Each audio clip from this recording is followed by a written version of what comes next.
খুঁজুন, এই ফিকিরগুলো বের করার চেষ্টা করুন। বলে না তালেবে আলেম, তালেবে আলেম মানে কিন্তু এলেম অর্জনকারী না। আমরা এটার ভুল ব্যাখ্যা করি। তালেবে আলেম মানে হচ্ছে এলেম অন্বেষণকারী, এলেম খুঁজনেওয়ালা।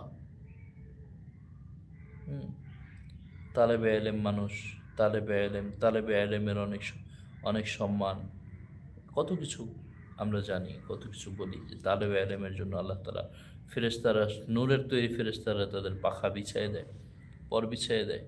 গাছের তারা যেই রাস্তা দিয়ে এলেম অর্জন করতে যায়, এলেম শিখতে যায়, এলেম অন্বেষণ করতে যায়, সেখানের আহ, পাশে থাকা গাছ, নদীর মাছ তাদের জন্য দোয়া করতে থাকে, সমস্ত প্রাণী তাদের জন্য দোয়া করতে থাকে। কি জন্যে? কারণ তারা এমন এক ঐশী এলেম খোঁজার জন্য যাচ্ছে, অর্জন করা না, খোঁজা খোঁজা। এই জন্য নিজের মধ্যে ওই খোঁজার তলব